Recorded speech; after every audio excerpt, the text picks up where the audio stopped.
whatever you want to call them, libertarian conservatives who are holding this up is, were you not genuine when you yourself ran on repealing and replacing Obamacare?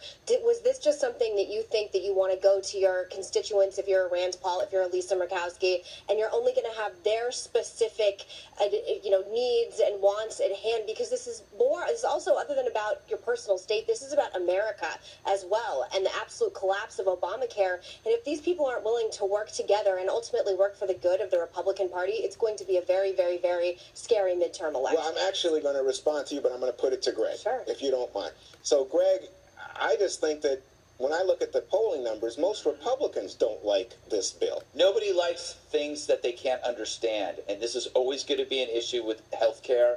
It's too complicated. It's a chaotic ball of hell. You got to simplify this.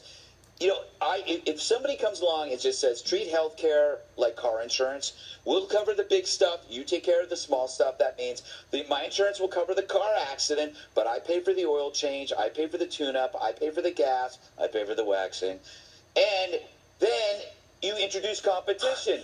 If you look at a guy competing in a triathlon, yes, and you compare him to the average guy at the gym, who's in better shape? The only difference is the competition. Competition forces you to be in better shape. So you get all of these new products, these insurance products. It's a product.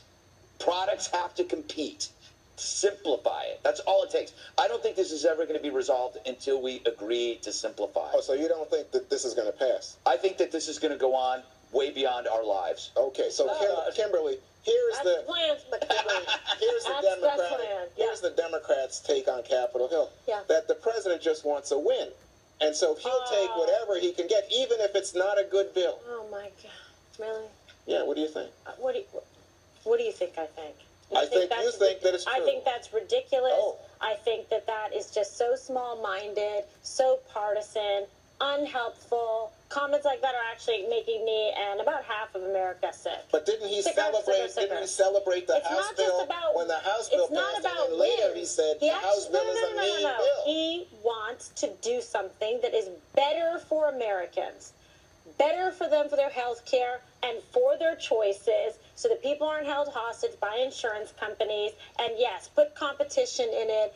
Free market needs to be at play in health care. I think he's very well-intentioned. I think he's frustrated because he knows that was one of the promises. And he knows the Republicans have been talking about doing this forever. And I'd be frustrated too. Because he delivered the House, he delivered the Senate. You have the Oval now. What's the excuse to not get this done? This is Mitch McConnell and Paul Ryan's fault more than anyone else. Correct. And the fact that they didn't do this in the traditional way that it's done, having debates on the floor openly, not doing things in secret. So President Trump is validly frustrated right now, and his chief of staff should press on this too and get it done. Yes, I 100% agree. So I think that the head that's going to roll is going to be Mitch McConnell's. Wow. So wow. Trump never does wrong on this show. One more thing up next.